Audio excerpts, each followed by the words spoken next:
Hi friends, ನಿಮ್ಮೆಲ್ಲರಿಗೂ ಕೂಡ ನಿಮ್ಮದೇ ಆಗಿರ್ತಕ್ಕಂಥ ಯೂಟ್ಯೂಬ್ ಚಾನಲ್ ಸ್ಟಡಿ ವಿತ್ ಪರಶುರಾಮ್ಗೆ ಸ್ವಾಗತ ಅಂತ ಹೇಳ್ತಾ ಇಂದಿನ ವಿಡಿಯೋದಲ್ಲಿ ನಾನು GPSTR ನೇಮಕಾತಿಗೆ ಸಂಬಂಧಪಟ್ಟಂತೆ ಏನೆಲ್ಲ ಬದಲಾವಣೆಗಳಿದ್ದಾವೆ ಅನ್ನೋದನ್ನು ನಾನು ನೋಡ್ತೀನಿ. ಕಂಪ್ಲೀಟಾಗಿ ನಿಮಗೆ ಪಿನ್ ಟು ಪಿನ್ ಮಾಹಿತಿಗಳನ್ನು ಕೊಡ್ತೀನಿ. ಈ ವಿಡಿಯೋ ನೋಡಿದರೆ ಖಂಡಿತವಾಗಿ ನಿಮಗೆ ನೀವೇನು ಅಪ್ಲಿಕೇಶನ್ ಮಾಡ್ತೀರಾ ಅಥವಾ ಏನು ಒಂದು ಸ್ಟಡಿ ಮಾಡ್ತೀರಾ, ಏನು ಒಂದು ಬೇಸಿಕ್ ನಿಮಗೆ ನೇಮಕಾತಿ ಬಗ್ಗೆ ಮಾಹಿತಿ ಇದೆ ಅದನ್ನೆಲ್ಲ ನಾನು ನಿಮಗೆ ಕೊಡ್ತೀನಿ. ಅಷ್ಟೇ ಅಲ್ಲ, ನಿಮ್ಮ ಎಕ್ಸಾಮಿಗರಿಗೂ ಕೂಡ ನಾವು ಪೇಪರ್ 1 ಮತ್ತು ಪೇಪರ್ 2ಗೆ ಸಂಬಂಧಪಟ್ಟಂತೆ ವಿಡಿಯೋಸ್ಗಳನ್ನು ಕೊಡ್ತಾ ಇದ್ದೀವಿ. ಅದರ ವಾಟ್ಸಪ್ ಗ್ರೂಪು ಮತ್ತು ಚಾನಲ್ಗಳನ್ನು ವಾಟ್ಸಪ್ ಚಾನಲ್ ಗ್ರೂಪ್ ಇದ್ದಾವೆ, ಟೆಲಿಗ್ರಾಮ್ ಗ್ರೂಪ್ನ ಲಿಂಕನ್ನು ಕೊಟ್ಟಿನಿ. ಜಾಯ್ನ್ ಆಗಿ ಕಂಪಲ್ಸರಿ ಡೈಲಿ 1 or 2 ವಿಡಿಯೋಗಳನ್ನು ನಿಮ್ಮ ನೇಮಕಾತಿಗಾಗಿ ಕೊಡ್ತೀವಿ. ಫ್ರೀ ಇರ್ತದೆ. ಆರಾಮಾಗಿ ಬೇಸಿಕ್ ಯಾವ್ಯಾವ ಪಾಠದಿಂದ ಕ್ವಶನ್ಸ್ ಬರ್ತಾವೆ ಅನ್ನೋದನ್ನು ಕೊಡ್ತಾ ಇದ್ದೀನಿ, ಅದನ್ನು ನೋಡಿ. ಈ ವಿಡಿಯೋದಲ್ಲಿ ಮೇನ್ ಫೋಕಸ್ ಮಾಡಿರ್ತಕ್ಕಂಥದ್ದು GPSTRಗಾಗಿ. ಕಂಪ್ಲೀಟಾಗಿ ನಿಮಗೆ ಕ್ಲಿಯರ್ ಆಗ್ತದೆ. ನೆನಪನ್ನ ಇಟ್ಕೊಡ್ರಿ, ಅರ್ಜಿಗಳ ಪ್ರಾರಂಭದ ದಿನಾಂಕ ಗೊತ್ತಿರಬೇಕು. 18/8/2026ರಿಂದ 7/9/2026ರವರೆಗೆ ಅರ್ಜಿಗಳನ್ನು ಹಾಕ್ಲಿಕ್ಕಿರ್ತಕ್ಕಂಥ ನಿಯಮಗಳ ಇದ್ದಾವೆ. ಇಲ್ಲಿ ಇನ್ನೂ ಒಂದು ನೀವು ಹೇಳಬೇಕು, ಯಾಕಂದರೆ ಈ ಹುದ್ದೆಗಳು ಏನು ಮಾಡಿದವಪ್ಪ ಅಂದ್ರೆ ಬದಲಾವಣೆಗೆ ಒಳಪಟ್ಟಿರ್ತವೆ. ಈ ನೇಮಕಾತಿ ಅಧಿಸೂಚನೆ ಸಹಿತ ಕಾಲಕಾಲಕ್ಕೆ ಸರ್ಕಾರದಿಂದ ಹೊರಡಿಸ್ತಕ್ಕಂಥ ಆದೇಶ ಮತ್ತು ತಿದ್ದುಪಡಿಗೆ ಬದಲಾವಣೆಯನ್ನು ಮಾಡಿರ್ತವೆ ಅನ್ನೋದನ್ನು ಕೊಟ್ಟಿದ್ದಾರೆ. ಓಕೆನಾ? ಫಸ್ಟ್ ಡೇಟ್ಗಳನ್ನು ನೋಡ್ಕೊಡ್ರಿ, ಪೋಸ್ಟ್ಗಳನ್ನು ನೋಡ್ಕೊಡ್ರಿ. ಇನ್ನು ನೆಕ್ಸ್ಟ್ ಬರ್ತಕ್ಕಂಥದ್ದು ಅಪ್ಲಿಕೇಶನ್ ಯಾವ ಥರ ಅಪ್ಲೈ ಮಾಡಬೇಕು. ಇದು ಕೇವಲ ಆನ್ಲೈನಲ್ಲಿ ಇರ್ತಕ್ಕಂಥ ಅಪ್ಲಿಕೇಶನು. ಡಿಪಾರ್ಟ್ಮೆಂಟ್ ವೆಬ್ಸೈಟ್ ಅದ school.education.kr.nic.in. ನೀವು 17ನೇ ತಾರೀಕಿನ ಸಂಜೆ ಏನಾಗ್ತದೆ ಅದನ್ನು ಹಾಸ್ಟ್ ಮಾಡ್ತಾರೆ. 18ರಿಂದ ವರ್ಕ್ ಆಗ್ತದೆ. ಓಕೆ, ಆಲ್ಮೋಸ್ಟ್ ಟ್ರೈಲು ಕೂಡ ಅವ್ರು ಏನು ಮಾಡಿರ್ತಾರೆ ಅಂದರೆ ಬಿಟ್ಟಿರ್ತಾರೆ. ನೀವೇನು ಮಾಡಬೇಕು, ಯೂಸರ್ ನೇಮ್ ಮತ್ತು ಪಾಸ್ವರ್ಡ್ ನೇಮನ್ನು ಜನ್ರೇಟ್ ಮಾಡಬೇಕು. ಪ್ರತಿ ಸರಿ ಲಾಗಿನ್ ಆಗುವಾಗ ಯೂಸರ್ ನೇಮ್ ಮತ್ತು ಪಾಸ್ವರ್ಡನ್ನು ಬಳಸಬೇಕು. ಈ ಯೂಸರ್ ನೇಮ್ ಪಾಸ್ವರ್ಡನ್ನು ನೇಮಕಾತಿ ಪ್ರಕ್ರಿಯೆ ಮುಗಿಯುವವರೆಗೆ ನಿಮ್ಮ ಕಡೆ ಸುರಕ್ಷಿತವಾಗಿ ಇರಬೇಕು. Okay, yes. ಇನ್ನು ಸಿಂಪಲ್ ಆಗಿರ್ತಕ್ಕಂಥದ್ದು ಫೀ ಪೇಮೆಂಟ್. ಯಾವ ತನ್ನಾಗಿ ಮಾಡಬೇಕು, ಆನ್ಲೈನ್ ಮೂಲಕ ಅಂದರೆ ಇಂಟರ್ನೆಟ್, ಕ್ರೆಡಿಟ್, ಡೆಬಿಟ್ ಕಾರ್ಡ್ ಮೂಲಕ ಅಥವಾ ಆನ್ಲೈನ್ ಬ್ಯಾಂಕ್ ಚಲನ್ ಮೂಲಕನೇ ಪಾವತಿಯನ್ನು ಮಾಡಬೇಕು. SBIದಲ್ಲಿ ಹೇಳಿದರೆ ಸ್ಟೇಟ್ ಬ್ಯಾಂಕ್ ಆಫ್ ಇಂಡಿಯಾದಲ್ಲಿ ಮಾತ್ರ ನಿಮ್ಮ ಪೇಮೆಂಟನ್ನು ಮಾಡಬೇಕು. ಬೇರೆ ಎಲ್ಲಿ ಕೂಡ ನೀವೇನು ಮಾಡುವಂಗಿಲ್ಲ. ಓಕೆ, ಆಮೇಲೆ ಇಲ್ಲಿ ಪೇಮೆಂಟ್ ಮಾಡೋಕ್ಕಿಂತ ಮುಂಚೆ ನೀವೇನು ಮಾಡಬೇಕಪ್ಪ ಅಂತಂದರೆ ಮಾಹಿತಿಯನ್ನು ಸರಿಯಾಗಿ ಓದಿ ಗಮನವನ್ನಿಟ್ಟುಕೊಂಡು ಖಚಿತಪಡಿಸಿಕೊಳ್ಳಬೇಕು ಸರಿಯಾಗಿದೆ ಅಂತ. ಆವಾಗ ಮಾತ್ರ ಮಾಡಬೇಕು. ಪೇ ಮಾಡಿದರೆ ಅದು ಅಪ್ಲಿಕೇಶನ್ ವ್ಯಾಲಿಡ್ ಆಗ್ತದೆ. ನೆಕ್ಸ್ಟ್ ಏನು ಹೇಳಿದ್ದಾರೆ ನೋಡಿ, 2026-27ನೇ ಸಾಲಿನ PST, GPT, HSTR ನೇಮಕಾತಿಗಾಗಿ ಪ್ರತ್ಯೇಕ ಅಧಿಸೂಚನೆ ಹೊರಡಿಸಿದ್ದಾರೆ. ಸಪ್ರೇಟ್ ನೋಟಿಫಿಕೇಶನ್ ಇದಾವೆ. ಆದ್ರೆ ಅಪ್ಲಿಕೇಶನಲ್ಲಿ ಅವ್ರು ಏನು ಮಾಡಿದಾರಪ್ಪ ಅಂದ್ರೆ PST, GPT, HST ಅಂತ ಕೊಟ್ಟಿದ್ದಾರೆ. ನೀವು ಒಂದೇ ಆನ್ಲೈನ್ ಅರ್ಜಿಯಲ್ಲಿ ಇವುಗಳನ್ನು ಸಲ್ಲಿಸಬಹುದು. ಓಕೆ, PSTಗೆ ಬೇರೆ ಅರ್ಜಿ, GPT ಬೇರೆ, HST ಬೇರೆ, ನೋ. ಓಕೆ, ಓನ್ಲಿ ಒನ್ ಅಪ್ಲಿಕೇಶನಲ್ಲಿ ನೀವು PSTಗೂ ಅಪ್ಲೈ ಮಾಡ್ಬೋದು, GPTಗೂ ಅಪ್ಲೈ ಮಾಡ್ಬೋದು, HSTಗೂ ನೀವೇನು ಮಾಡ್ಬೋದು, ಅಪ್ಲೈ ಮಾಡ್ಬೋದು. Okay, clear? ಎಸ್. ಇನ್ನು ನೆಕ್ಸ್ಟ್ ಏನು ಹೇಳಿದ್ದಾರೆ ಅಂದರೆ ನೇಮಕಾತಿ ನಿಯಮಗಳನ್ನು ಅವ್ರು ಕೊಟ್ಟಿದ್ದಾರೆ. ಸ್ಪೆಷಲ್ ಗೆಜೆಟ್ ಮಾಡಿದ್ದಾರೆ 10/8/2026. ಆ ಗೆಜೆಟ್ ಪ್ರಕಾರ ನೀವೇನಾಗಬೇಕು, ವಿದ್ಯಾರ್ಹತೆ ವಯೋಮಾನಗಳನ್ನು ಹೊಂದಿರಬೇಕು. ನೆಕ್ಸ್ಟ್ ಏನು ಕೇಳಿದ್ದಾರೆ ನೋಡಿ, ಯಾವುದೇ ಒಂದು ಅರ್ಜಿ ಸಲ್ಲಿಸುವಾಗ ಒಂದು ವೃಂದದ ಒಂದು ಹುದ್ದೆಗೆ ಒಂದು ಜಿಲ್ಲೆಯನ್ನು ಮಾತ್ರ ಆಯ್ಕೆ ಮಾಡಿಕೊಳ್ಳಬೇಕು. ಇದನ್ನು ಸ್ವಲ್ಪ ನೆನಪಿಟ್ಕೊಡ್ರಿ. ಒಂದೇ ವೃಂದ, ಒಂದು ಹುದ್ದೆಗೆ ಒಂದು ಜಿಲ್ಲೆ. ಒಂದು ಜಿಲ್ಲೆಯಲ್ಲಿ ಒಂದಕ್ಕಿಂತ ಹೆಚ್ಚಿನ ವೃಂದಗಳಿಗೆ ಅರ್ಜಿ ಸಲ್ಲಿಸಲು ಅವಕಾಶವಿದೆ. ಒಂದೇ ಜಿಲ್ಲೆ, ಒಂದು ಜಿಲ್ಲೆಯಲ್ಲಿ ಹೆಚ್ಚಿನ ವೃಂದ. ಫಾರ್ ಎಕ್ಸಾಂಪಲ್, ಈಗ ನೀವು ಕನ್ನಡನೂ ಇರ್ತದೆ, GPT ಸೋಷಿಯಲ್ ಸೈನ್ಸ್ ಇರ್ತದೆ. ನೀವು ಎರಡಕ್ಕೆ ಏನು ಮಾಡ್ಬೋದು ಅಂದ್ರೆ ಅರ್ಜಿಗಳನ್ನು ಸಲ್ಲಿಸ್ಬೋದು. ಆದರೆ ಒಂದು ವೃಂದ, ಒಂದು ಹುದ್ದೆಗೆ ಒಂದು ಜಿಲ್ಲೆ.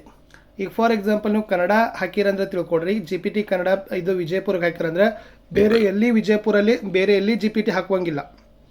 ಆದರೆ ಇಲ್ಲಿ ಕನ್ನಡಗಳನ್ನು ಹಾಕಿ ನೀವು ಬಳ್ಳಾರಿಯಲ್ಲಿ ಏನು ಮಾಡ್ಬೋದು, ಸೋಷಿಯಲ್ ಸೈನ್ಸನ್ನು ಹಾಕ್ಬೋದು. ಅಲ್ಲಿ ಇದೇ ಥರ ಕೊಟ್ಟಿದ್ದಾರೆ. ಒಂದು ವೃಂದ, ಒಂದು ಹುದ್ದೆಗೆ ಒಂದು ಜಿಲ್ಲೆಯನ್ನು ಮಾತ್ರ ಸಲ್ಲಿಸಬೇಕು. ಒಂದು ಜಿಲ್ಲೆಯಲ್ಲಿ ಒಂದಕ್ಕಿಂತ ಹೆಚ್ಚಿನ ವೃಂದಗಳಿಗೆ ಅರ್ಜಿಯನ್ನು ಸಲ್ಲಿಸಲು ಅವಕಾಶವಿದೆ. ಆದರೆ ಬೇರೆ ಬೇರೆ ವೃಂದದ ಬೇರೆ ಬೇರೆ ಹುದ್ದೆಗೆ ಬೇರೆ ಬೇರೆ ಜಿಲ್ಲೆಯಲ್ಲಿ ಅರ್ಜಿ ಸಲ್ಲಿಸಲು ಅವಕಾಶವಿದೆ. ನಾನು ಹೇಳಿದ್ದೀನಿ ನಿಮಗೆ. ಈಗ ನೀವು ಕನ್ನಡನೂ ಇದ್ದೀರಿ, ಸೋಷಿಯಲ್ ಸೈನ್ಸು ಇದ್ದೀರಿ ಅಂತ ತಿಳ್ಕೊಡ್ರಿ. GPT ಕನ್ನಡ ವಿಜಯಪುರಲ್ಲಿ ಹಾಕಿದರೆ ಬೇರೆ ಎಲ್ಲಿ ಕೂಡ ಕನ್ನಡ ಪೋಸ್ಟ್ಗೆ ಹಾಕುವಂಗಿಲ್ಲ. ಆದರೆ ಕನ್ನಡ ವಿಜಯಪುರಲ್ಲಿ ಹಾಕಿ ನೀವು ಬಳ್ಳಾರಿಯಲ್ಲಿ ಸೋಷಿಯಲ್ ಸೈನ್ಸನ್ನು ಹಾಕ್ಬೋದು. ಎಸ್. ಓಕೆ, ನೆಕ್ಸ್ಟ್ ಮುಂದೆ ನೋಡೋಣ. ಪ್ರೌಢಶಾಲಾ ಶಿಕ್ಷಕರ ನೇಮಕಾತಿಗಾಗಿ HSTಗೆ ಕೊಟ್ಟಿದ್ದಾರೆ. ನಾನು ಅದನ್ನೇನು ಹೇಳೋದಿಲ್ಲ, HSTಗೆ ಸಂಬಂಧಪಟ್ಟಂತೆ ಹೇಳ್ತೀನಿ. ನಾನು ಹೇಳಿದ್ದನ್ನು ಅದೇ ಹೇಳಿದ್ದಾರೆ ಅವರು. ಒಂದು ಕೇಡರಲ್ಲಿ ಒಂದು ಹುದ್ದೆಗೆ ಈ ಜಿಲ್ಲೆಯಲ್ಲಿ ಅರ್ಜಿ ಸಲ್ಲಿಸಿದರೆ ಆ ವೃಂದ ಬೇರೆ ಎಲ್ಲಿ ನೀವು ಅರ್ಜಿಯನ್ನು ಸಲ್ಲಿಸಬಹುದಿಲ್ಲ. ಬಟ್ ಬೇರೆ ವೃಂದದಲ್ಲಿ ನೀವೇನು ಮಾಡ್ಬೋದು, ಅಪ್ಲೈ ಮಾಡ್ಬೋದು. ಇಲ್ಲಿ ಅವ್ರು ಏನು ಮಾಡಿದ್ದಾರೆ, ಒಂದು ಉದಾಹರಣೆಗಳನ್ನು ಕೂಡ ನಿಮ್ಗೆ ಏನು ಮಾಡಿದ್ದಾರೆ ಅಂತಂದ್ರೆ ಬಾಗಲಕೋಟೆ ಉದಾಹರಣೆಯನ್ನು ಏನು ಮಾಡಿದಾರಲೇ ಕೊಟ್ಟಿದ್ದಾರೆ. ಅದನ್ನು ಕೂಡ ನೀವು ನೋಡ್ಕೊಳ್ಬೋದು. ಅದೇ ಇದೆ ಮೈಸೂರು. ಇನ್ನು ನೆಕ್ಸ್ಟ್ ಏನು ಎದಗಿದೆ ಅಂದರೆ ಎಕ್ಸಾಮ್ ಸೆಂಟರನ್ನು ಏನು ಮಾಡ್ತಾರೆ ಅಂತಂದ್ರೆ ಆಯಾ ಜಿಲ್ಲೆ ನೀವು ಯಾವ ಡಿಸ್ಟಿಕ್ ಹಾಕ್ತಾರಲ್ಲ ಅದೇ ಡಿಸ್ಟಿಕಲ್ಲಿ ಏನು ಮಾಡ್ತಾರಪ್ಪ ಅಂದರೆ ನಿಮಗೆ ಎಕ್ಸಾಮ್ ಸೆಂಟರ್ಗಳನ್ನು ಕೊಡ್ತಾರೆ. ಆಮೇಲೆ ಒಂದಕ್ಕಿಂತ ಹೆಚ್ಚಿನ ಹುದ್ದೆಗಳಿಗೆ ಅರ್ಜಿ ಸಲ್ಲಿಸಿ ಯಾವ ವೃಂದದ ಯಾವ ಹುದ್ದೆಗೆ ಆಯ್ಕೆಯಾಗಲು ಬಯಸುತ್ತಾರೋ ಅಂಥ ವೃಂದದ ಹುದ್ದೆಯು ತಾತ್ಕಾಲಿಕ ಆದ್ಯತೆಯನ್ನು ಅರ್ಜಿ ಸಲ್ಲಿಸುವಾಗ ನೀಡೋದು ಕಡ್ಡಾಯ. ಈಗ ಫಾರ್ ಎಕ್ಸಾಂಪಲ್ ನೀವು ಕನ್ನಡನೂ ಎಲಿಜಿಬಲ್ ಇದ್ದೀರಿ, SS ಎಲಿಜಿಬಲ್ ಅದರಿಂದ ಪ್ರಿಯಾರಿಟಿ ಕೊಡಬೇಕು. First priority SS, second priority Kannada. ನೀವು SS ಅಲ್ಲಿ ಪ್ರಿಯಾರಿಟಿ ಸೆಲೆಕ್ಟ್ ಆದರೆ ಕನ್ನಡ ಬಿಟ್ಬಿಡ್ತಾರೆ. SS ಅಲ್ಲಿ ಆಗದೇ ಇದ್ದರೆ ಕನ್ನಡದಲ್ಲಿ ಕನ್ನಡ ಹಿಡಿತಾರೆ. ಹೀಗೆ ಆದ್ಯತೆಯನ್ನು ನೀವು ಏನು ಮಾಡಬೇಕಪ್ಪ ಅಂದರೆ ಕೊಡಬೇಕು. ಎಕ್ಸಾಮ್ ಸೆಂಟ್ರ್ ಎಲ್ಲ ಅವರೇ ಏನು ಮಾಡ್ತಾರಪ್ಪ ಅಂದ್ರೆ ಅಲಾಟ್ಮೆಂಟ್ ಮಾಡ್ತಾರೆ. ಓಕೆನಾ. ಆಮೇಲೆ ಯಾವ ಆನ್ಲೈನ್ ಅರ್ಜಿಯಲ್ಲಿ ನೀವು ಆಯ್ಕೆ ಮಾಡ್ತಕ್ಕಂಥ ವೃಂದ ಕೇಡರ್ ಅದು PSTನೋ GPTನೋ HST ಅಂತ ಸ್ಪಷ್ಟವಾಗಿ ನಮೂದಿಸಬೇಕು. ಕೊನೆಯ ದಿನಾಂಕದ ನಂತರ ಅರ್ಜಿ ಸಲ್ಲಿಸಲು ಅವಕಾಶವಿಲ್ಲ. ಆನ್ಲೈನ್ ಮೂಲಕ ಅರ್ಜಿಯನ್ನು ಸಲ್ಲಿಸಬೇಕಂತ ಹೇಳಿದ್ದಾರೆ. ಓಕೆ. ನೆಕ್ಸ್ಟ್ ಮುಂದೆ ಇರ್ತಕ್ಕಂಥದ್ದು ಯೂಸರ್ ನೇಮ್ ಪಾಸ್ವರ್ಡನ್ನು ಸುರಕ್ಷಿತವಾಗಿಡಬೇಕು. ಅರ್ಜಿಯ ಮುದ್ರಿತ ಪ್ರತಿಯನ್ನು ಕೂಡ ಇಡಬೇಕು. ನೀವು ಅರ್ಜಿ ಆಗಿರ್ಬೋದು, ಆಮೇಲೆ ಫೀ ಪೇಮೆಂಟ್ ಚಲನ್ ಇರಬೇಕು, ಅವೆಲ್ಲವುಗಳನ್ನು ಇಟ್ಕೊಡ್ರಿ. 2-3 ಸೆಟ್ ಇಟ್ಕೊಳ್ಬೇಕು. ಇನ್ ಕೇಸ್ ಸೆಲೆಕ್ಷನ್ ಆದರೆ ರಿಟೈರ್ಮೆಂಟ್ ಆಗುವವರೆಗೂ ಕೂಡ ಇಟ್ಕೊಳ್ಬೇಕು. ಯಾವಾಗ ಈ ನೇಮಕಾತಿ ಬಗ್ಗೆ ಸಮಸ್ಯೆ ಎಲ್ಲಿರುತ್ತದೆ ಅಂತ ಗೊತ್ತಾಗೋದಿಲ್ಲ. ಸೊ ಅಲ್ಲಿವರೆಗೂ ಕೂಡ ನೀವು ಇಟ್ಕೊಳ್ಳೇಬೇಕು. ನೆಕ್ಸ್ಟ್ ಹಾಲ್ ಟಿಕೆಟನ್ನು ಸಹಿತ ನಿಮಗೆ ವೆಬ್ಸೈಟಲ್ಲೇ ಬಿಡ್ತಾರೆ, ಅಲ್ಲಿಂದ ಡೌನ್ಲೋಡ್ ಮಾಡಿಕೊಂಡು ಎಕ್ಸಾಮ್ಗೆ ಜಾಯ್ನ್ ಆಗಬೇಕು. ಓಕೆ. ನೆಕ್ಸ್ಟ್ ಇನ್ನು ಎಕ್ಸಾಮ್ ಡೇಟ್ ಹೇಳಿರೋದು 18/8 starting date, September 9 closing date. Fee payment ಮಾಡಲಿಕ್ಕೆ ಸೆಪ್ಟೆಂಬರ್ 10 ಲಾಸ್ಟ್ ಡೇಟು. ಪೇಮೆಂಟ್ ನೋಡಿ, ಕೇವಲ ಒಂದೇ ವೃಂದಕ್ಕೆ ಅರ್ಜಿ ಹಾಕ್ತಿದ್ರೆ GM 2A 2B 3A 3B 750. ಒಂದಕ್ಕಿಂತ ಹೆಚ್ಚು ಹಾಕಿದರೆ GM 3A 3B 2A 2B 1125. SC ST ಪ್ರವರ್ಗ 1 ಮಾಜಿ ಸೈನಿಕ ಅಂಗವೈಕಲ್ಯತೆಯುಳ್ಳ ಅಭ್ಯರ್ಥಿ ತೃತೀಯ ಲಿಂಗ 1 ಹುದ್ದೆ 500. ಒಂದಕ್ಕಿಂತ ಹೆಚ್ಚು ವೃಂದಕ್ಕೆ ಅರ್ಜಿಗಳನ್ನು ಸಲ್ಲಿಸಬೇಕಾಗಿದ್ದರೆ ನೀವೇನು ಮಾಡಬೇಕು, 750 ಕೊಡಬೇಕು. ಒಂದೇ ವೃಂದ ಅಂತ ಹೇಳಿದ್ದಾರೆ ಅಂದರೆ PSTಯಲ್ಲಿ GPTಯಲ್ಲಿ ಒಂದಕ್ಕಿಂತ ಹೆಚ್ಚು. ಓಕೆ. ಅದು ಮತ್ತು HSTRದು ಕೂಡ ಬೇರೆ ಆಗ್ತದೆ. ಅದು ಒಂದೇ ವೃಂದ ಅಂತ ಹೇಳಿದ್ದಾರೆ ಅವರು, ಅದಕ್ಕೆ ನಾನು ನಿಮಗೆ GPSTR ಅಂತಲೇ ಕೊಟ್ಟಿರೋದು. ನೋಡಿ ನೆಕ್ಸ್ಟ್ ಇಲ್ಲಿ ಏನು ಹೇಳಿದ್ದಾರೆ ಅಂತಂದರೆ ಯಾವುದೇ ಕಾರಣಕ್ಕೂ ಫೀಯನ್ನು ಏನು ಮಾಡೋದಿಲ್ಲ, ರಿಫಂಡ್ ಮಾಡೋದಿಲ್ಲ ಅಂತ ಹೇಳಿದ್ದಾರೆ. ಕ್ವಶನ್ ಪೇಪರ್ 1 ಮತ್ತು ಪೇಪರ್ 2 ಬೋತ್ ಲ್ಯಾಂಗ್ವೇಜಲ್ಲಿ ಕನ್ನಡ ಮತ್ತು ಇಂಗ್ಲೀಷ್ ಮೀಡಿಯಮಲ್ಲಿ ಇರ್ತದೆ. ಸೊ ನೀವು ಯಾವ ಒಂದು ವೃಂದವನ್ನು ಆಯ್ಕೆ ಮಾಡಿಕೊಂಡಿರ್ತಾರಲ್ಲ ಅರ್ಜಿ ನಮೂನೆಯಲ್ಲಿ ಸೆಕೆಂಡ್ ಪೇಪರು ಅದನ್ನು ಅವ್ರು ಏನು ಮಾಡ್ತಾರಪ್ಪ ಅಂದರೆ ಕೊಡ್ತಾರೆ ಕ್ವಶನ್ ಪೇಪರ್. ಸ್ಯಾಲರಿ ಇದೆ 44,425 GPT ಇದೆ. ಡಿಪಾರ್ಟ್ಮೆಂಟಿಗೆ ನೀವು ಬಂದರೆ 55,000 to 60,000ವರೆಗೆ ನಿಮಗೆ ಸ್ಯಾಲ್ರಿ ಸಿಗ್ತದೆ. ಡೋಂಟ್ ವರಿ, ಸ್ಯಾಲ್ರಿ ಚೆನ್ನಾಗಿದೆ. ಏಜ್ ರಿಲ್ಯಾಕ್ಸೇಷನ್ ಬಗ್ಗೆ ಕೊಟ್ಟಿದ್ದಾರೆ. ಏಜ್ ಇರೋದು GM ಅವರಿಗೆ 40 ವರ್ಷ, 2A 2B 3A 3Bಗೆ 43, SC ST category 1 ವಿಶೇಷ ಚೇತನ ಅಭ್ಯರ್ಥಿಗಳಿಗೆ 45 ಏಜನ್ನು ಕೊಟ್ಟಿದ್ದಾರೆ. ಸೊ ಇದು ಕೂಡ ಆಯಿತು. ಇನ್ನು ಆಯ್ಕೆಗೆ ಅರ್ಹತೆ ಆಗಬೇಕಲ್ಲ, ಆಯ್ಕೆಗೆ ಅರ್ಹತೆ ಇರ್ತಕ್ಕಂಥದ್ದು ಫಸ್ಟ್ ಏನು ಕೊಟ್ಟಿದ್ದಾರೆ ಅಂತಂದ್ರೆ ಅವರು ಒಂದು CETಯಲ್ಲಿ ಮಿನಿಮಮ್ ಪರ್ಸೆಂಟೇಜ್ ಇಟ್ಟಿದ್ದಾರೆ. ಏನಿದೆ ನೋಡಿ, ಪ್ರತಿ ಪತ್ರಿಕೆಯಲ್ಲಿ ಕನಿಷ್ಠ 35 ಅಂಕ ಪಡೆಯೋದು ಕಡ್ಡಾಯ. ಪರ್ ಪೇಪರಲ್ಲಿ ನೀವೇನು ಮಾಡಬೇಕು, ಮಿನಿಮಮ್ 35% ಮಾರ್ಕ್ಸನ್ನು ಪಡಿಲೇಬೇಕು. ಅದ್ರ ಜೊತೆಗೆ KRTT CTETಯಲ್ಲಿ ಏನು ಮಾಡಬೇಕು, 2A 2B 3A 3B ಅವರು 60%, ಆಮೇಲೆ ಪರಿಶಿಷ್ಟ ಜಾತಿ ಪ್ರವರ್ಗ ABC, ಪರಿಶಿಷ್ಟ ಪಂಗಡ ಪ್ರವರ್ಗ 1 ವಿಶೇಷ ಚೇತನ ಅಭ್ಯರ್ಥಿಗಳು 55% ಅಂಕಗಳನ್ನು ಗಳಿಸಿರಲೇಬೇಕು. ಓಕೆ. ಆದರೆ CST ಅಂದರೆ ಕಂಪ್ಯೂಟರ್ ಸೈನ್ಸ್ ಟೀಚರನ್ನು ಯಾರೆಲ್ಲ ತಗೊಳ್ತಾ ಇದ್ರಲ್ಲ, ಸೊ ನೀವೇನು ಮಾಡಬೇಕು, ಅಪಾಯಿಂಟ್ಮೆಂಟ್ ಆದ 5 ವರ್ಷಗಳಿಗೆ, ಈಗ ಸದ್ಯಕ್ಕೆ B.Ed ಅವ್ರಿಗೆ ವಿನಾಯಿತಿ ಇದೆ, B.Ed ಆಗೋ ಅವಶ್ಯಕತೆ ಇಲ್ಲ, ಬಟ್ ಅಪಾಯಿಂಟ್ಮೆಂಟ್ ಆದರೆ 5 ವರ್ಷದ ಒಳಗಡೆ B.Ed ಆಗಬೇಕು. KRTT ಅಥವಾ CTET ಪಾಸ್ ಆಗೋದು ಕಡ್ಡಾಯ. ಸೊ ಜಸ್ಟ್ ಇರ್ತಕ್ಕಂಥ ನಿಯಮ. ಇನ್ನು GPT ಅವ್ರಿಗೆ ಇರ್ತಕ್ಕಂಥ ನಿಯಮಗಳನ್ನು ನೋಡಿರಿ. ಫಸ್ಟ್ ಹೇಳಿದ್ದಾರೆ, ಸರ್ಕಾರಿ ಪ್ರಾಥಮಿಕ ಶಾಲೆಗಳಲ್ಲಿ ಪದವೀಧರ ಪ್ರಾಥಮಿಕ ಶಾಲಾ ಶಿಕ್ಷಕ 6ರಿಂದ 8ನೇ ತರಗತಿ ಅಂತ ಹೇಳಿದ್ದಾರೆ. ಓಕೆ. ಇಲ್ಲಿ ಸಾಮಾನ್ಯ ವಿದ್ಯಾರ್ಥಿಗಳು ಜನರಲ್ ಏನಾಗಿರಬೇಕು, ಡಿಗ್ರಿಯಲ್ಲಿ 50% ಆಗಿರಬೇಕು. 2 year teacher education, it means D.Ed ಆಗಿರ್ಬೋದು. ಓಕೆ. ಅಥವಾ ಪದವಿಯಲ್ಲಿ 50%, ಬ್ಯಾಚುಲರ್ ಆಫ್ ಎಜುಕೇಷನ್ ಅಂದರೆ B.Ed ಆಗಿರಬೇಕು. ಅಥವಾ ಇಲ್ಲಿ PUCಯಲ್ಲಿ 50% ಆಗಿರಬೇಕು. 4 year bachelor in elementary education ಅಂತ ಕರೀತಾರೆ, BLED ಅಂತ ಕರೀತಾರೆ ಅದನ್ನು.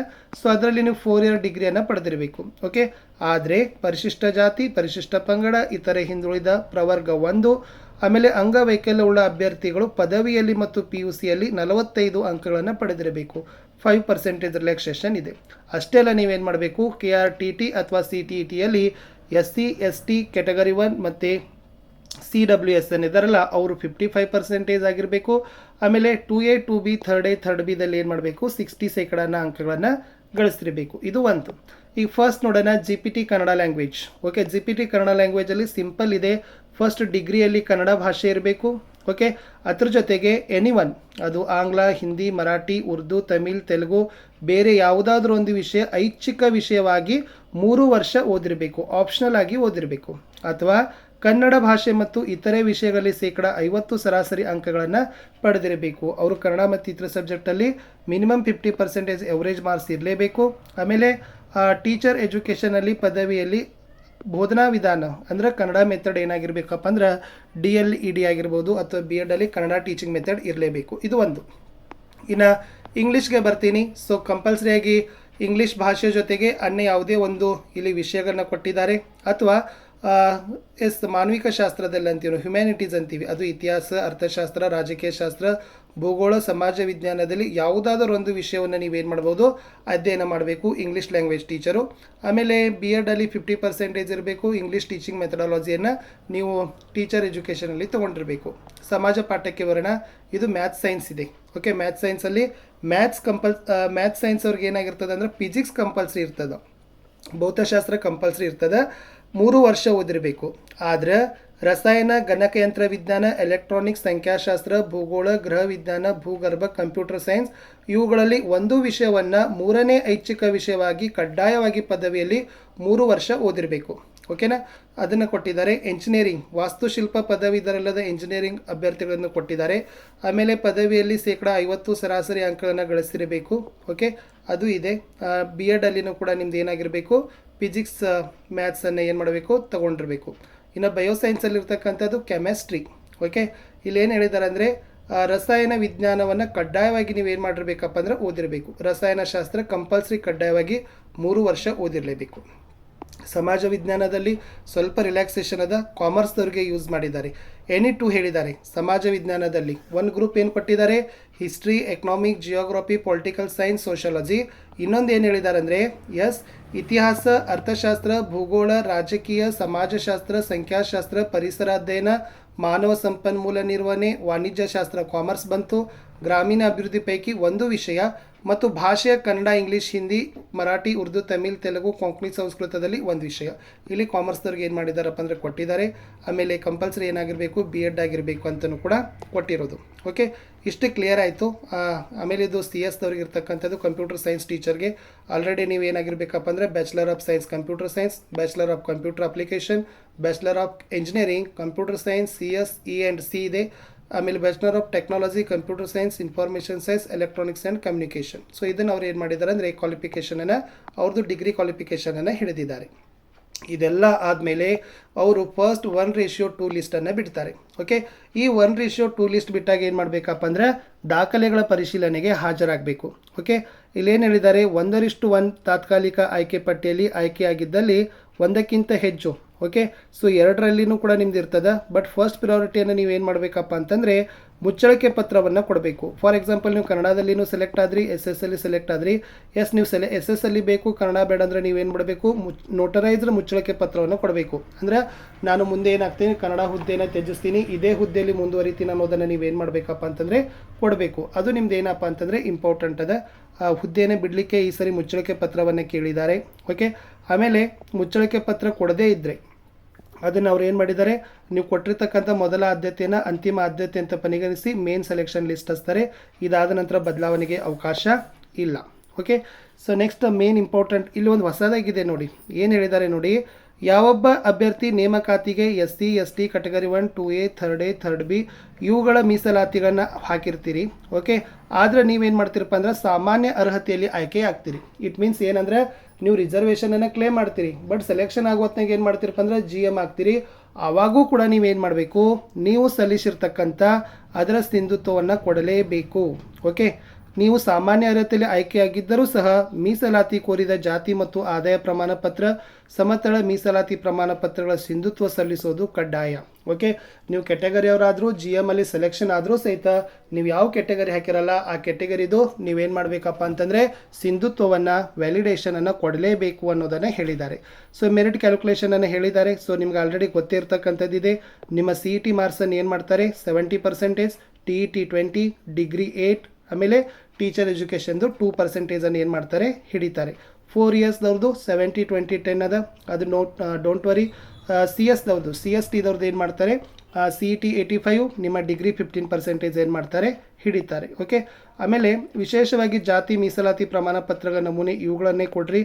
ಅವ್ರು ಏನು ಹೇಳಿದ್ದಾರೆ ಅಂತಂದ್ರೆ, ಈ ಸರಿ ವಿಶೇಷವಾಗಿ ನೀವೇನು ಮಾಡಬೇಕು, ಶಿಕ್ಷಣದ ಸಲುವಾಗಿ ಪಡೆದ ಮೀಸಲಾತಿ ಪ್ರಮಾಣವನ್ನು ಪರಿಗಣಿಸುವುದಿಲ್ಲ. ಕೇವಲ ನೀವೇನು ಮಾಡಬೇಕು, ಉದ್ಯೋಗದಲ್ಲಿನ ಮೀಸಲಾತಿಗಾಗಿ ಮಾತ್ರ ಏನು ಮಾಡಬೇಕು, ಕೊಡಬೇಕು. ಇನ್ ಕೇಸ್ ಇಲ್ಲಿ ಕೆಲವು ಏನು ಮಾಡಿದ್ದಾರೆ ಅಂತಂದರೆ ಹೇಳಿದ್ದಾರೆ, ಅವರು ಶಿಕ್ಷಣಕ್ಕಾಗಿ ಮೀಸಲಾತಿ ಪ್ರಮಾಣ ಪತ್ರ ಕೊಟ್ಟರೆ ಅದನ್ನು ಅವ್ರು ಕನ್ಸಿಡರ್ ಮಾಡೋದಿಲ್ಲ ಅಂತ ಹೇಳಿದ್ದಾರೆ. ಅದು ಕೂಡ ಇಂಪಾರ್ಟೆಂಟ್ ಅದ. ಓಕೆ, ಸೊ ನೀವೇನು ಮಾಡಬೇಕು, ಅಭ್ಯರ್ಥಿಗಳು ಜಾತಿ ಆದಾಯ ಪ್ರಮಾಣ ಪತ್ರಗಳನ್ನು ಅರ್ಜಿಯ ಜೊತೆಯಲ್ಲಿ ಸಲ್ಲಿಸುವುದು ಅತ್ಯವಶ್ಯ. ಅರ್ಜಿ ಸಲ್ಲಿಸಲು ನಿಗದಿಪಡಿಸಿದ ಕೊನೆಯ ದಿನಾಂಕದ ನಂತರ ಯಾವುದೇ ಕಾರಣದಿಂದಲೂ ಅಭ್ಯರ್ಥಿ ಸಲ್ಲಿಸುವ ಜಾತಿ ಆದಾಯ ಪ್ರಮಾಣ ಪತ್ರಗಳನ್ನು ಅಂಗೀಕರಿಸಲಾಗೋದಿಲ್ಲ. ಲಾಸ್ಟ್ ಡೇಟ್ ಒಳಗಡೆ ಇಟ್ಕೊಡ್ರಿ. ಲಾಸ್ಟ್ ಡೇಟ್ ಎಲ್ಲ ಡಾಕ್ಯುಮೆಂಟ್ಸ್ ಸೆಟ್ ಮಾಡ್ಕೊಂಡು ಅಪ್ಲೈ ಮಾಡಿರಿ. ಲಾಸ್ಟ್ ಡೇಟ್ ಆದ ನಂತರ ನೀವೇನಾದರೂ ರಿಸರ್ವೇಷನ್ ಕ್ಲೇಮ್ ಮಾಡೋದು ಕೊಟ್ಟರೆ ಅವ್ರು ಒಟ್ಟು ಕನ್ಸಿಡರ್ ಮಾಡೋದಿಲ್ಲ. ಓಕೆ, ಮಾಜಿ ಸೈನಿಕರಿಗೆ ಮೀಸಲಾತಿ, ವಿಶೇಷ ಚೇತನ, ಯೋಜನಾ ನಿರಾಶ್ರಿತರು, ಗ್ರಾಮೀಣ ಅಭ್ಯರ್ಥಿ, ಕನ್ನಡ ಮಾಧ್ಯಮ, ಮಹಿಳೆ, ತೃತೀಯ ಲಿಂಗಿ ಅದನ್ನು ಕೂಡ ನೋಡ್ಕೊಡ್ರಿ. ಆಮೇಲೆ ಯಾರಿಗೆಲ್ಲ ಮಾಜಿ ಸೈನಿಕರ ಬಗ್ಗೆ ಇರ್ತಕ್ಕಂಥದ್ದು ಅವ್ರು ಏನು ಮಾಡಿದ್ದಾರೆ ಅಂದರೆ ಕೊಟ್ಟಿದ್ದಾರೆ. ಸೊ ಅದ್ರ ಬಗ್ಗೆ ನಾನೇನು ಹೇಳೋದಿಲ್ಲ ಹೆಚ್ಚಿಗೆ. ಇಲ್ಲಿದೆ ನೋಡಿ. ಎಸ್, ಇದು ಏನಿದೆಪ್ಪ ಅಂತಂದರೆ ಮೀಸಲಾತಿ ಬಗ್ಗೆ ಇರ್ತಕ್ಕಂಥದ್ದು. ಓಕೆ, ಯಾವ ತನಾಗಿ ಮೀಸಲಾತಿಯನ್ನು ಟ್ರಾನ್ಸ್ಜೆಂಡರ್ ಬಗ್ಗೆ ಸ್ವಲ್ಪ ಕೊಟ್ಟಿದ್ದಾರೆ, ಅದನ್ನು ಕೂಡ ನೋಡ್ಕೊಡ್ರಿ. ಇನ್ನು ಗ್ರಾಮೀಣ ವರ್ಗದ ಅಭ್ಯರ್ಥಿಗಳು, ಯಾರಿಗೆಲ್ಲ ಗ್ರಾಮೀಣ ಸಾಮಾನ್ಯ ಅರ್ಹತೆ ಅಭ್ಯರ್ಥಿಗಳು ಏನಾದಾರಲ್ಲ ಅವರು ಮೇಲುಸ್ತರಕ್ಕೆ ಸೇರಿಲ್ಲ ಅಂತ ಏನು ಮಾಡಬೇಕು, ಪ್ರಮಾಣ ಪತ್ರವನ್ನು ಕೊಡಬೇಕು. ಆವಾಗ ಮಾತ್ರ ನಿಮ್ದು ಏನಾಗ್ತದೆ, ರೂರಲ್ ತೊಗೋತಾರೆ ಅಂತ ಹೇಳಿದ್ದಾರೆ. ಓಕೆ, ಸೊ ಅದನ್ನು ಕೂಡ ಅವ್ರು ಏನು ಮಾಡಿದ್ದಾರೆ ಅಂತಂದರೆ ಕೊಟ್ಟಿದ್ದಾರೆ. ಏನಿದೆ ನೋಡ್ಕೊಡ್ರಿ. ಸಾಮಾನ್ಯ ಗ್ರಾಮೀಣ ಮೀಸಲಾತಿಯಲ್ಲಿ ಆಯ್ಕೆಯಾದಲ್ಲಿ ಗ್ರಾಮೀಣ ಮೀಸಲಾತಿ ನೈಜತೆ ಪಡೆಯುವುದು ಕಡ್ಡಾಯ. ನೀವು ರೂರಲಲ್ಲಿ ಸೆಲೆಕ್ಷನ್ ಆಗಿದ್ದರೆ ರೂರಲ್ ಸರ್ಟಿಫಿಕೇಟ್ ಕೊಡಬೇಕು.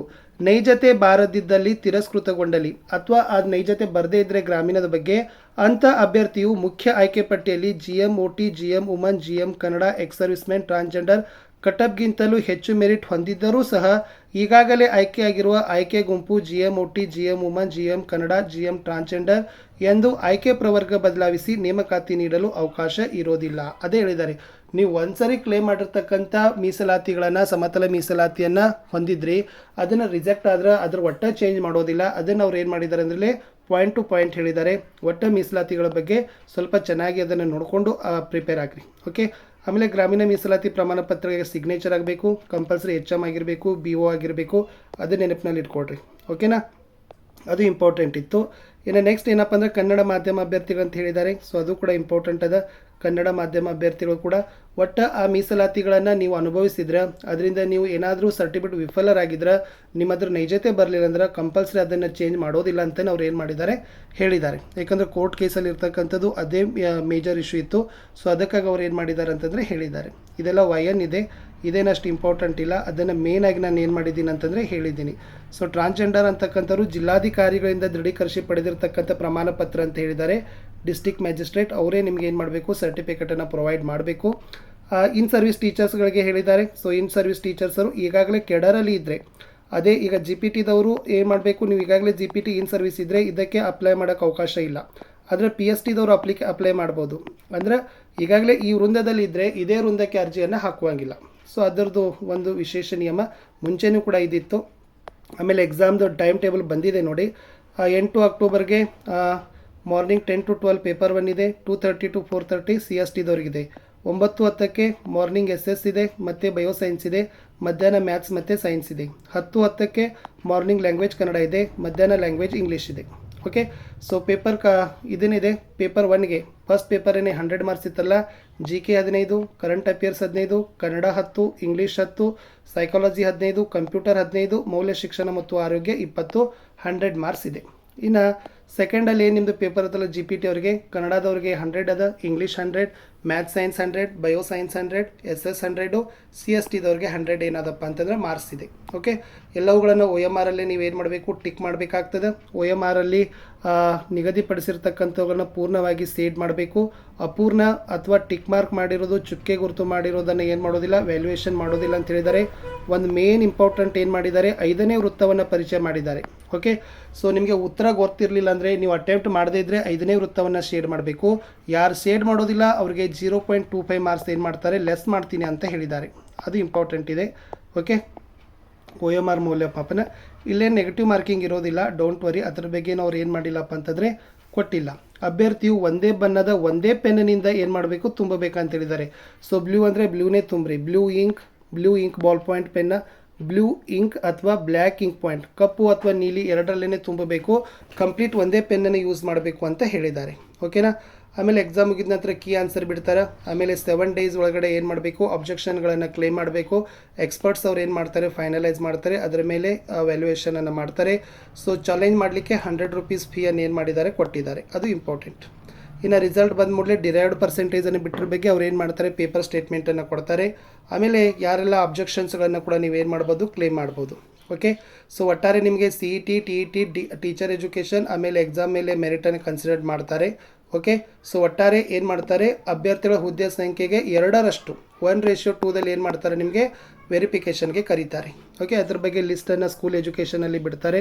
ಸೊ ಅಭ್ಯರ್ಥಿಗಳು ನಿಗದಿತ ದಿನಾಂಕದೊಳಗೆ ಏನು ಮಾಡಬೇಕಪ್ಪ ಅಂತಂದರೆ ನೈಜತೆಗೆ ಪರಿಶೀಲನೆಗೆ ಹಾಜರಾಗಬೇಕು. ಆಮೇಲೆ ಆಯ್ಕೆ ಪಟ್ಟಿಯಲ್ಲಿ ಏನು ಮಾಡ್ತಾರೆ, ಫಸ್ಟ್ ಮೆರಿಟನ್ನು ಬಿಡ್ತಾರೆ. So first provisional selection list, last final selection list ಏನು ಮಾಡ್ತಾರೆ, ಬಿಡ್ತಾರೆ. ಅದನ್ನು ನಿಮ್ಗೆ ಏನು ಮಾಡಿರ್ತಕ್ಕಂಥದ್ದು, ಕೊಟ್ಟಿರ್ತಕ್ಕಂಥದ್ದು. ಇಷ್ಟು ಇಂಪಾರ್ಟೆಂಟ್ ಆಗಿರ್ತಕ್ಕಂಥದ್ದಿತ್ತು. ಇದು ಬಿಟ್ಟರೆ ಬೇರೆ ಏನೂ ಇಲ್ಲ. ಓಕೆ. ಆಮೇಲೆ ಹೆಚ್ಚುವರಿ ಆಯ್ಕೆ ಪಟ್ಟ ಅಡಿಷ್ನಲ್ ಲಿಸ್ಟನ್ನು ಕೂಡ ಅವ್ರು ಏನು ಮಾಡ್ತಾರೆ ಅಂತಂದರೆ ಬಿಡ್ತಾರೆ ಅಂತ ಹೇಳಿದ್ದಾರೆ. ಇಷ್ಟು ಏನಾಗಿತ್ತಂದರೆ ಈ ವರ್ಷದಲ್ಲಿರ್ತಕ್ಕಂಥ ನೇಮಕಾತಿಗಾಗಿ ಸಂಬಂಧಪಟ್ಟಂತೆ ಹೊಸ ಬದಲಾವಣೆ ನಿಯಮಗಳನ್ನು ನಾನು ಕೊಟ್ಟಿದ್ದೀನಿ. ಅಷ್ಟೇನು ವಿಶೇಷವಾಗಿ ಇಲ್ಲ. ಬಟ್ ನೀವೇನು ಮಾಡಬೇಕಂತಂದರೆ ಸ್ವಲ್ಪ ಚೆನ್ನಾಗಿ ಓದ್ಕೊಂಡು ಆಮೇಲೆ ನೀವೇನು ಮಾಡಿ ಅಂತಂದರೆ ಅಪ್ಲೈಗಳನ್ನು ಮಾಡಬೇಕು. ಇಷ್ಟಿತ್ತು. ನಿಮಗೆ ಏನಾದರೂ ಅನಿಸಿದರೆ, ಪ್ರಾಬ್ಲಮ್ ಅನಿಸಿದರೆ, ಸೊ ಖಂಡಿತವಾಗಿ ಏನು ಮಾಡಿದ್ದಾರೆ, ಇಲ್ಲಿ ಕೊಟ್ಟಿದ್ದಾರೆ ನೋಡಿ. ಯಾವುದೇ ಪ್ರಶ್ನೆಗಳನ್ನು ತಪ್ಪಾಗಿದ್ದರೆ, ಓಕೆ, ಕ್ವಶನ್ನೇ ತಪ್ಪಾಗಿದ್ದರೆ ಅದನ್ನು ಏನು ಮಾಡ್ತಾರಂತೆ, ಡಿಲೀಟ್ ಮಾಡ್ತಾರೆ. ಬಟ್ ಗ್ರೇಸ್ ಮಾರ್ಕ್ಸ್ ಕೊಡೋದಿಲ್ಲಂತೆ. ಇದು ಒಂದು ಇಟ್ಟಿದ್ರು. ಓಕೆ. ಸೊ ನಿಮಗೆ ಯಾವುದೇ ಎಕ್ಸಾಮಿನೇಷನ್ CETಯಲ್ಲಿ ಏನಾದರೂ ತಪ್ಪು ಪ್ರಶ್ನೆ ಬಂದಿದ್ದರೆ ಅದನ್ನೇ ಡಿಲೀಟ್ ಮಾಡ್ತಾರೆ. ಇದಕ್ಕೆ ಯಾವುದೇ ರೀತಿಯಾಗಿರ್ತಕ್ಕಂಥ ಗ್ರೇಸ್ ಮಾರ್ಕ್ಸ್ ಕೊಡೋದಿಲ್ಲ. ಎಕ್ಸ್ಪರ್ಟ್ ಕಮಿಟಿ ಅವರು ಏನು ಡಿಸಿಷನ್ ಮಾಡ್ತಾರೆ ಅದು ಏನಾಗಿರ್ತದೆ, ಫೈನಲ್ ಆಗಿರ್ತದೆ. ಅದನ್ನು ನಿಮ್ಗೆ ಏನು ಮಾಡಿದ್ದಾರೆ, ಕೊಟ್ಟಿರ್ತಕ್ಕಂಥದ್ದು. ಇನ್ನು ನೆಕ್ಸ್ಟ್ ವಿಶೇಷವಾಗಿರ್ತಕ್ಕಂಥದ್ದು ನಾನು ನಿಮ್ಗೆ ಏನು ಮಾಡ್ತೀನಿ ಅಂತಂದರೆ ಹೇಳ್ತೀನಿ. ನಿಮ್ಮ ಎಲ್ಲ ಎಕ್ಸಾಮನ್ನು ಮುಂದಿನ 2 ವರ್ಷಗಳ ಕಾಲ ಏನು ಮಾಡ್ತಾರೆ ಅಂದರೆ ಇಡ್ತಾರೆ ಅಂತ ಹೇಳಿದ್ದಾರೆ ಡಾಕ್ಯುಮೆಂಟ್ಸ್ಗಳನ್ನು. ಸೊ ಯಾವುದೇ ರೀತಿಯಾಗಿರ್ತಕ್ಕಂಥ ಮಾರ್ಕ್ಸನ್ನು ನೀವೇನು ಮಾಡಬೇಕು, ನೀಟಾಗಿ ಅದನ್ನು ತುಂಬಿ. ಆಮೇಲೆ ಯಾರಿಗೆಲ್ಲ ವಿಶೇಷ ಚೇತನ ವಿದ್ಯಾರ್ಥಿ ಅಭ್ಯರ್ಥಿಗಳಿಗೆ ಸ್ಕ್ರೈಬ್ ರಿಕ್ವೆಸ್ಟ್ ಕೊಡಬೇಕು ಅಂತ ಕೇಳಿದರೆ ನೀವೇನು ಮಾಡಬೇಕು, ನಿಮ್ಮ ಚೀಫ್ ಸೆಂಟ್ರಿಗೆ ಏನು ಪರೀಕ್ಷೆ ಪ್ರಾರಂಭವಾಗುವ ಮುಂಚೆ ಏನು ಮಾಡಬೇಕು, ಅವರಿಗೆ ರಿಕ್ವೆಸ್ಟ್ ಮಾಡಬೇಕು ಅಂತ ಹೇಳಿದ್ದಾರೆ. ಅದನ್ನು ಕೂಡ ನೋಡಿ. ನಿಮಗೆ ಏನಾದರೂ ಮತ್ತೆ ಸ್ಪಷ್ಟೀಕರಣ ಬೇಕಾದರೆ ನಿಮ್ಮ DDPಯಲ್ಲಿ ನೋಡಲ್ ಆಫೀಸರ್ ಇರ್ತಾರೆ. ಓಕೆ. ನೇಮಕಾತಿಗೆ ನೋಡಲ್ ಇರ್ತಾರೆ. ಮತ್ತು ಇಲಾಖೆ ಸಹಾಯವಾಣಿ ಸಂಖ್ಯೆಗಳಿದ್ದಾವೆ. ಅವುಗಳಿಗೂ ಕೂಡ ನೀವೇನು ಮಾಡ್ಬೋದು, ಕಾಂಟ್ಯಾಕ್ಟ್ ಮಾಡಿ ಅಂತ ಹೇಳ್ತಾ, ಸೊ ನಾನು ಸಿಗ್ತೀನಿ ಹೊಸ ವಿಡಿಯೋದಲ್ಲಿ. Good luck.